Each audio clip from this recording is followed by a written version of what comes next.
Hi, I'm Daz. I'm the producer of The Drift, and I'm also the creator of Starlight. And it's now 2013, so we are well and truly deep in The Drift. We've been making this film now since August 2011, and we are right in the middle of visual effects. It's been an interesting sort of 6 weeks or so, where visual effects was kind of put on hold because we weren't keeping up with the rate of output that I wanted, and that was because we hadn't been flexible in our approach in terms of how we deal with visual effects and how we get people to do visual effects. So we spent the last 6 weeks working on a new strategy, a combination of how we communicate, to how we allocate tasks, to how much time we give to people to complete a task. Because we found that people seem to want to do tasks over a sort of short period of time. If you give them 2 weeks, they'll not touch it until about 3 days before it's due, and if at all.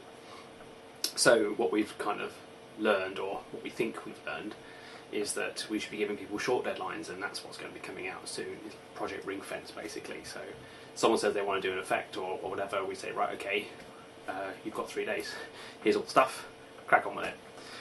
And if it's not in 3 days, we just switch it off and then we'll give it to somebody else. So it sounds a little bit harsh, but we found that people only seem to do stuff when they've got a very short deadline in the majority of cases. Some people can just, work ongoing with a whole load of stuff, but not many. So that's that side of it.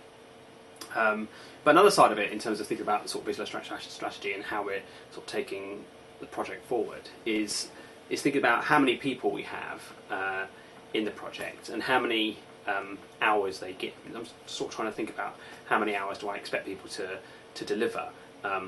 When we're on set, we do sort of 12 up to 14 hours a day.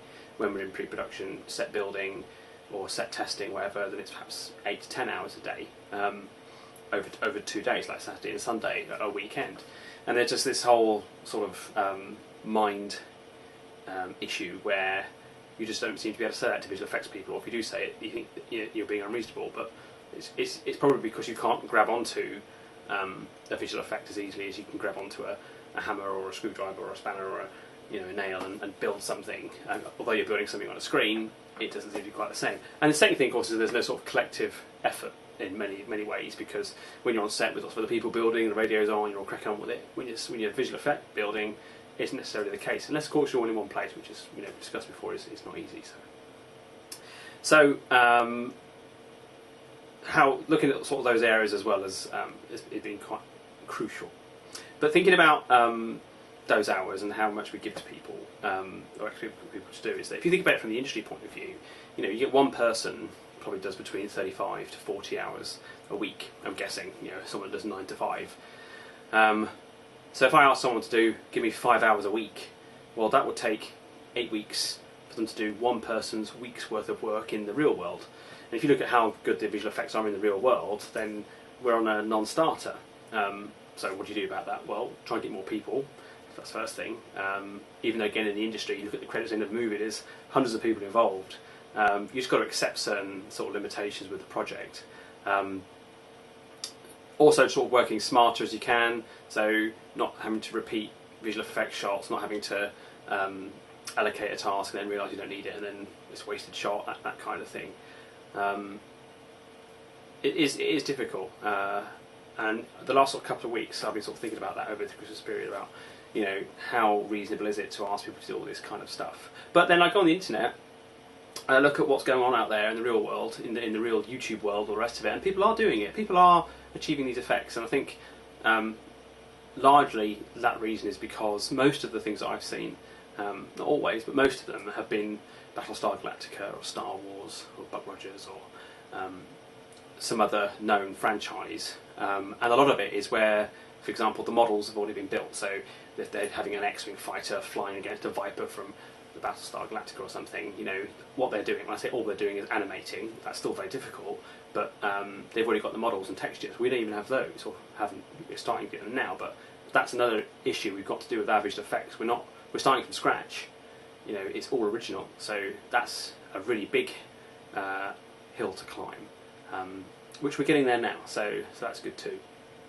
So we've kind of set some short deadlines. We've set a date when we have to have the majority of the visual effects done, which I'm not going to say because if you don't make it then I'll look silly, but we have set a date in order to maintain our expected release of December 2013. So that's what has always been that time, Christmas 2013.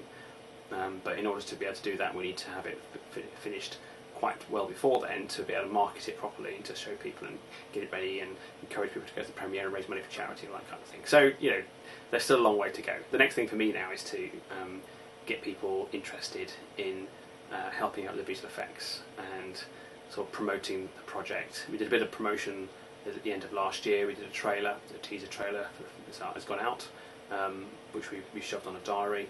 That went down very, very well. We've been in touch with a few sort of media companies, magazines and television, that kind of stuff, and there's some real interest in the project. Perhaps we're a bit further down the road, then they'll show a bit more interest and we can start engaging there. So the word's getting out about the Drift.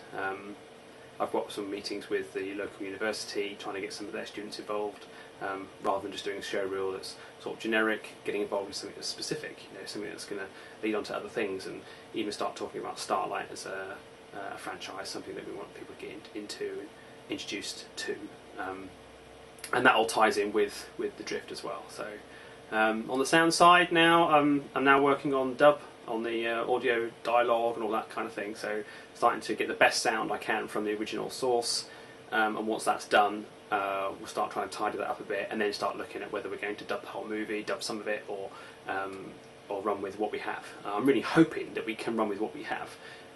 We dubbed our last feature, which was The Emperor's New Clones. We dubbed the whole movie, and although it was dubbed fairly basically, I still didn't really like it.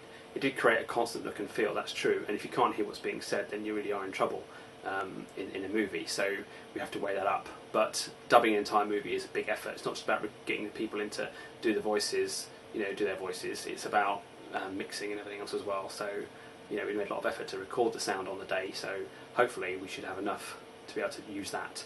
But we'll see, it's all about making it as good as we can. So yeah, there we go, 2013.